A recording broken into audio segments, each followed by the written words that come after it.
You're watching the Wellness Hour, news that makes you healthier. I'm Randy Hours. Today's topic, extreme smile makeovers. According to my first guest, he says your teeth and gums are never too bad to have the smile you've always wanted. With us, we have Dr. Arkadi Razoumovitch. Dr. Razoumovitch, welcome to the program. Thank you. Now, I know you brought a stack of photos. Yes. And they're pretty extreme, by the way. Yes. But for people that don't know your practice, and we're talking about this full mouth rehabilitation, who's the typical so-called full mouth extreme smile makeover patient you get?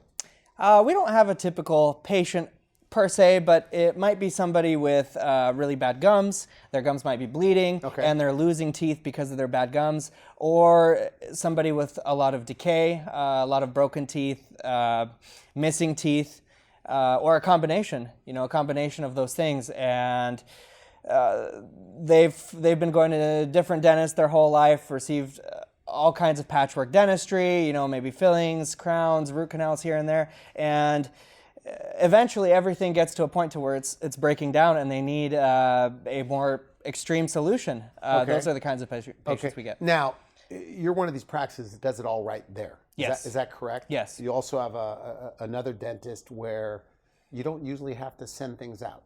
Yes. Is that correct? Like you do your own root canals, extractions, like veneers, single tooth dental implants. Yes. I mean, you do all that stuff. Yeah. We're able to handle pretty much anything that comes in the door at our practice. Now, we should also mention that you've been a dentist probably in your mind since you were 13 years old, if not even younger. Is that correct? Yes. Yeah. So my dad was a dentist. I grew up around dentistry my entire life, and I've always wanted to work with my hands since I was 12 years old. When I was 12, I built lasers as a hobby. I would solder these little microchips together and create functional lasers that you could use to, cut plastic, light paper on fire. So I've always had that science mindset. But I asked you in the green room, you said you've always wanted to be a dentist. That you don't even have a memory of not wanting to be a dentist. I don't have a memory of not wanting to be a dentist. Is it as good as you thought it was going to be? Yes. How so? I think the most rewarding thing for me is seeing how patients who come in with no hope about what could be done to their teeth. Okay. No hope for treatment. They think maybe they're it's time to yank them all out and get dentures.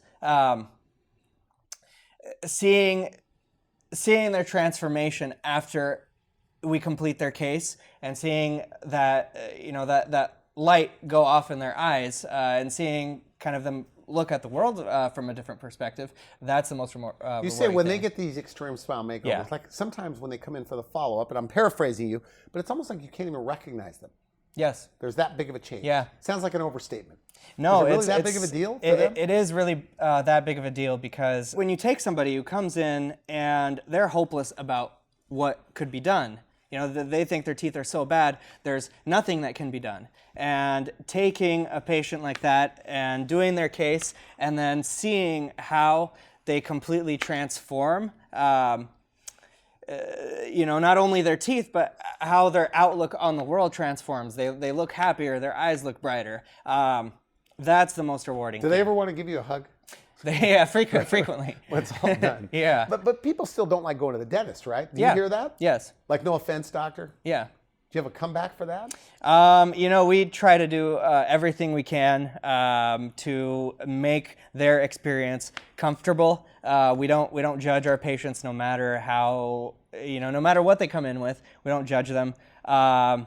And if they're very anxious, we have a range of different sedation options available so that their treatment can be as comfortable as possible. And my goal is to win these patients over, especially patients who, you hear a lot of stories about how somebody had a really bad experience at the dentist. Maybe they were a kid or a teenager, and that scarred them for life. They're scared of going to the dentist ever since that experience, because they had such a bad experience that, So in your mind, you're going, when this is over, they're going to love going to the dentist. Yes. Are there people that actually convert absolutely. Where they actually like going to the dentist? Absolutely. That's very nice. Now, you've tried, look, I'm not trying to brag about you, but you're one of these guys. I mean, you've traveled all over literally the world to learn this complex dentistry. Yes. Like in Brazil recently. Is Yeah. there that much to this? There is a lot to this. It's an immense amount that you have to learn to be able to do these procedures. And with my practice, we strive to be on the cutting edge of what's evolving in this particular field of dentistry. There are a lot of doctors still doing it, the way it was done 15 years ago. We do it in a way that's technologically on the cutting edge. You even have a robot, right? Yeah. That can help you when, Yes. when needed, right? Yes, when needed, we do have a robot that So you're big on this whole technology Yes. thing. You have all the new stuff? All the new stuff. And you even make teeth in the other room in your office? We do. We have a print 3D them? printer. Is Yeah. that right? Yep. How does that work? So we take our pre-op records at either the consult visit or the next visit, and we send all of that to a digital designer who's going to work up the case prior to us even starting the procedure. Okay. Then on the day of the procedure, we're taking more digital scans throughout, and we're sending that to our designer. At the end, they're stitching everything together, and they send us a file that we can 3D print in Right in your office. Right in our Make office. the teeth. Yeah. Is that why you do it so quickly? Yes. Some of these? Okay, Yep. good. Now, you brought some photos. So what are we looking at over here? Yeah. So this is Vince. Okay. Vince came to us because his teeth were very worn and broken down. Vince served in the Marines. He kind of, normally had been a high stress guy, grinded his teeth a lot. He had some other things going on. He didn't like his smile at all. He felt his teeth were really short and small, and he didn't feel like when he smiled, it showed who he really was. Okay. So with a combination of procedures, we gave him an extreme smile makeover, and Looks good. that's the after. Looks very nice. Yeah. So put those side by side. All right. Look at the before and then the after. Wouldn't you say in the after he looks happier? That's for sure. Yeah. Does he look more handsome? Yes. Yeah. So it's more than just teeth. It's more. I think I made the mistake. I was in the green room saying, well, it's just teeth. It's Those more are than fighting words for a guy like you. Yeah, they really are. It's more than just teeth. It's somebody's self-esteem and confidence. Okay. And all the things that come with it. What do they like most? What they could eat and chew, or the way it looks? You have kind of both categories of that. There's people that come in and they're only concerned about getting out of pain and getting their function back.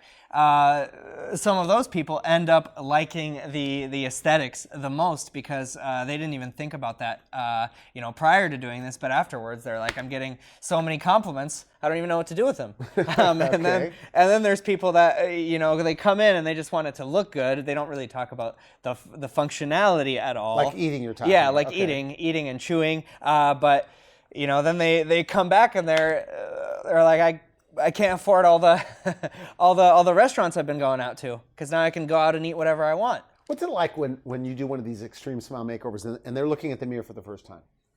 A lot of patients cry when they see themselves right? for the first time. I had this one patient who after the procedure he looked at his teeth and his son was also in the room.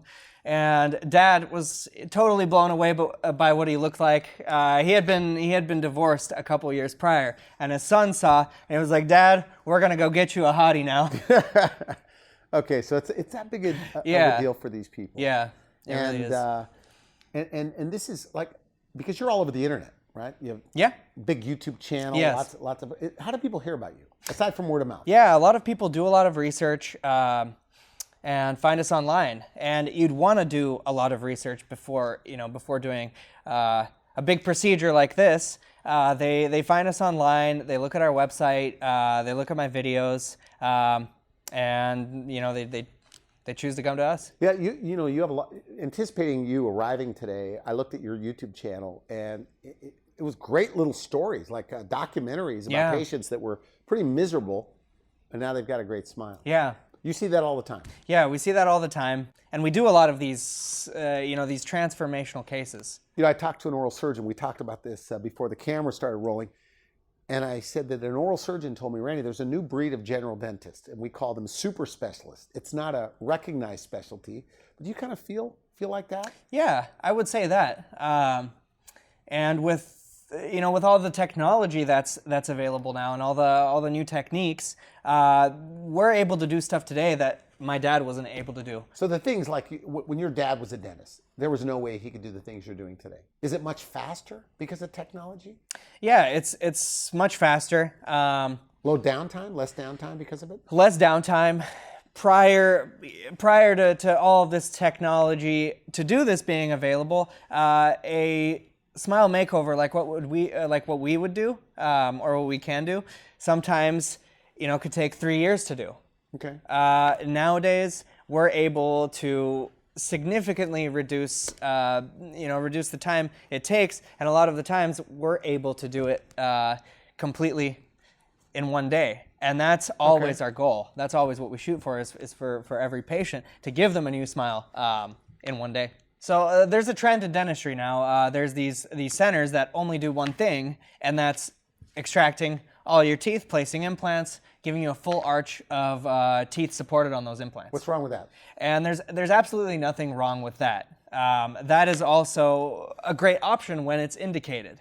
But if we're able to save some teeth, and work around those teeth, we can save a patient money and save teeth. So it's more of a philosophical difference, that if we can save some teeth, we will. Yeah. I've had patients come in who went to other places and they were told they need all their upper and lower teeth removed and they need everything on implants. In a lot of cases, we were able to save, say, an entire lower or entire upper arch of teeth, because in my philosophy they didn't need both arches. Okay, it's nice. Now, so when somebody comes in, do you typically see these consults? Every one of them? Yes. Okay, good. Yeah. Now let's take a look at some more photos. All right. So Curtis came into me and he said, essentially, I'm tired of people looking at me like I'm a drug addict. I've never done drugs. He said that? Yeah, he did say that. Okay. Yeah. He said, my teeth look like this because I've spent all my energy and all my money on my kids and my family, for the last 25 years. Now that all my kids are grown up, living their own lives, it's time for me to do something for myself. So with a combination of procedures, we gave Curtis an extreme smile makeover. Okay. So look at that after photo. Yeah. Would you say it looks more sophisticated and more educated?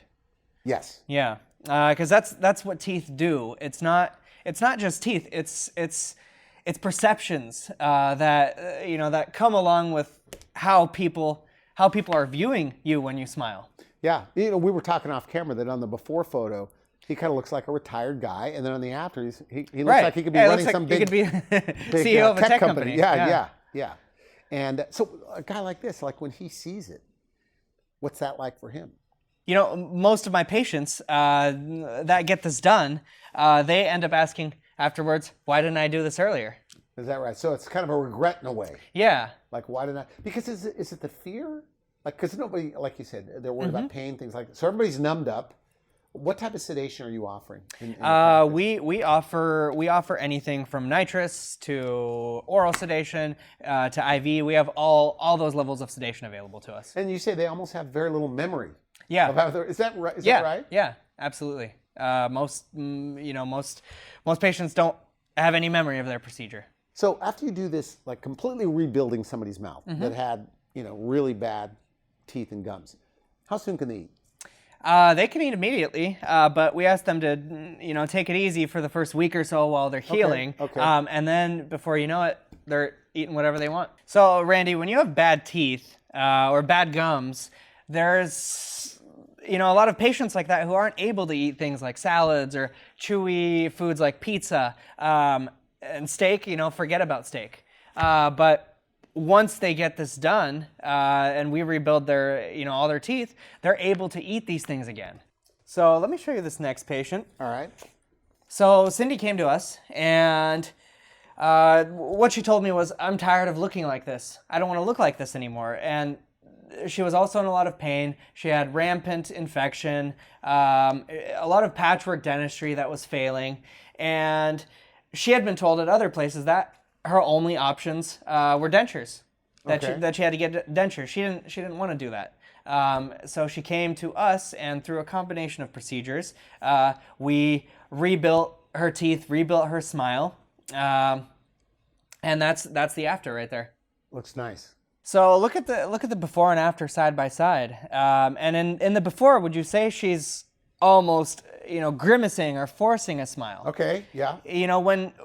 When you're so self-conscious about your smile for so many years, a lot of people forget how to smile. But, afterwards, would you say that smile looks more genuine? It does. More like a real smile. It does. She looks younger, by the way. Yeah. I think anybody would agree with that. Yeah. So that's what it does for people. That's a smile from inside. And I want you to take a look at the teeth and how they're designed. Those teeth were designed specifically to look good on her face. And the reason we're able to do that is because we're able to digitize everything with the technology we have and mock up what her teeth what her teeth should look like on her face to have a nice smile. Look at the sides of her mouth before. She's got these black spaces. And in the after, we broadened her smile to give her that youthful appearance. And we slightly increased the length of the two front teeth because that also gives a more youthful appearance. And she's showing more upper teeth than lower teeth, which also makes her look younger. Yeah, I mean, it definitely looks good. I mean, it looks like just all porcelain veneers. But it's not, right? It's just not. Kind of a combination of stuff. When she looked in the mirror for the first time after getting her smile makeover, she was brought to tears. Is that right? Yeah. Do your assistants ever get emotional? I mean, depending on how much you know about the patient, right? Yeah, they do, because some of the stories we hear, brings all of us to tears. People will tell us a lot of the times, doctor, you've changed my life with this procedure. And I like to think of it in a little bit of a different way. It's them changing their own life by taking action. We're just part of their transformational journey. But a lot of the times people will say the hardest part was coming in.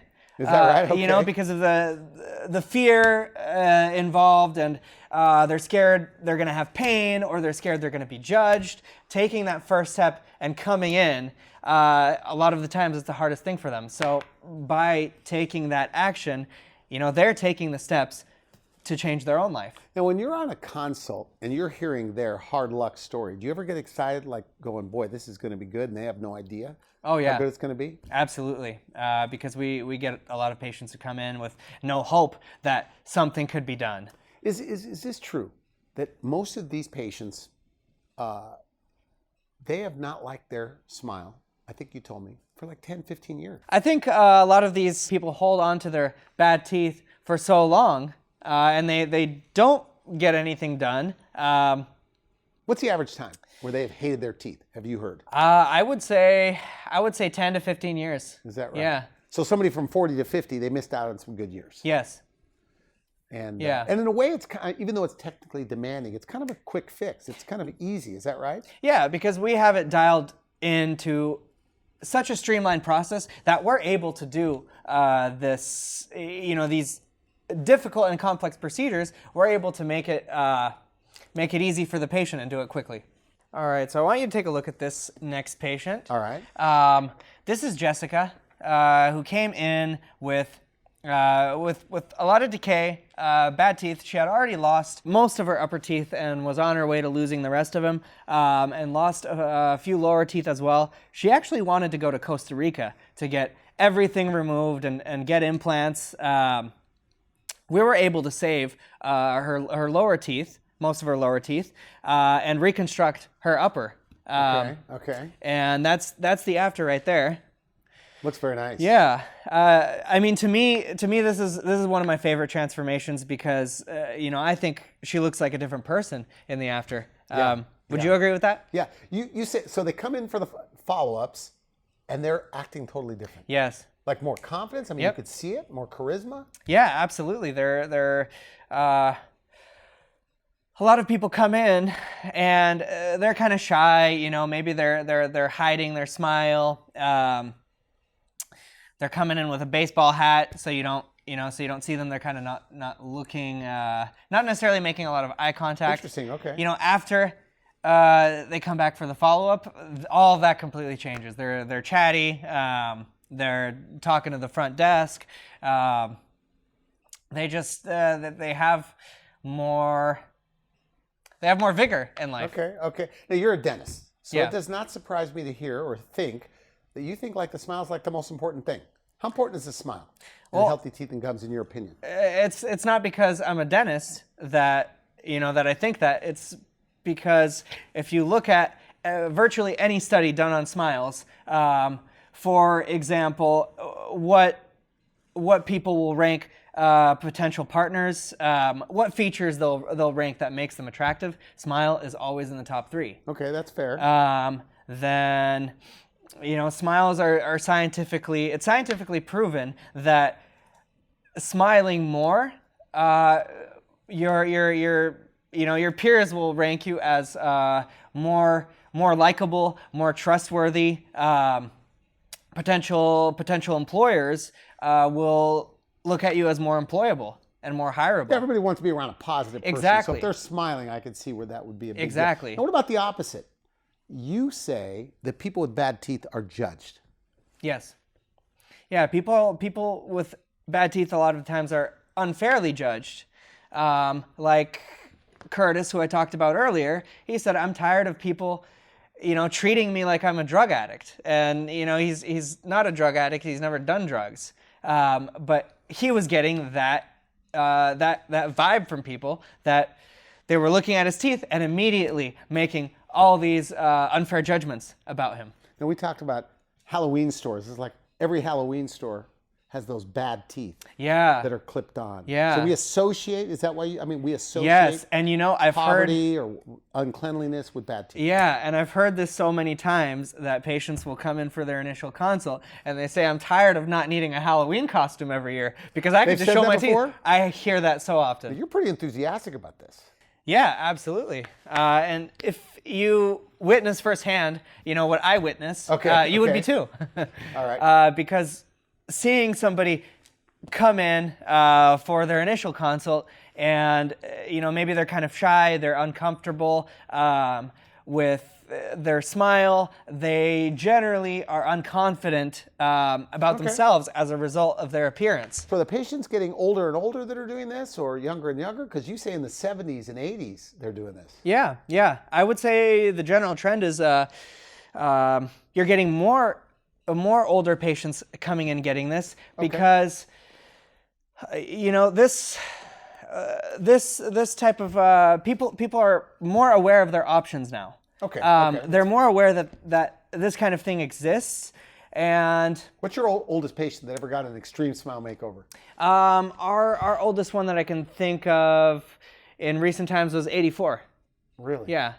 And you're never too old to be able to smile and laugh, and especially to enjoy food. This patient that I'm talking about, he said, for the tail end of my life, I just want to be able to eat steaks and salads again. Okay. And you're never too old to enjoy steaks and salads. Very nice. Time for a couple more. I'm going to rush you a little bit. All right. So I want you to take a look at this next patient. Wow. This is Chris, and is that unusual, by the way, to have teeth that bad? Not unusual at all. We see this all the time. For somebody who doesn't see this all the time, they might think it's unusual, and that's because a lot of people with teeth in that kind of condition, they don't want to smile a lot. They don't want to show that. You just don't see it. Yeah, so you don't see it. Is it common? Are there that many people that hate their smile? Yeah, it's very fair to say, and we see it on a daily basis. It's just, you might not think there are because a lot of people with teeth in that condition, they don't want to smile a lot. They don't want to show, they don't want to show their teeth. You get their the wrong teeth. impression about who they are. Exactly. Okay, so what did you do for this guy?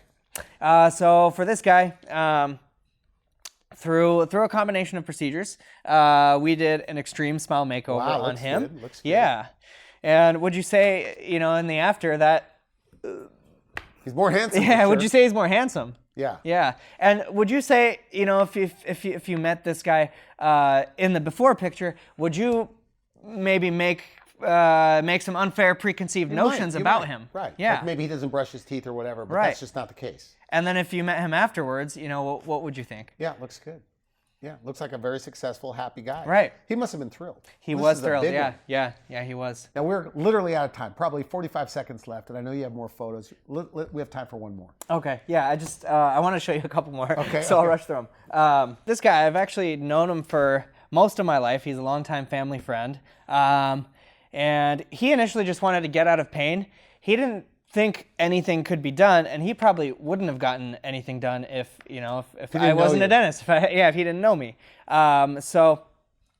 Like when you told him, because he's a buddy of yours, you said, Yeah. "Oh man, this is going to be good." Yeah, exactly. And we were able to completely rebuild Looks his good. smile. Looks good.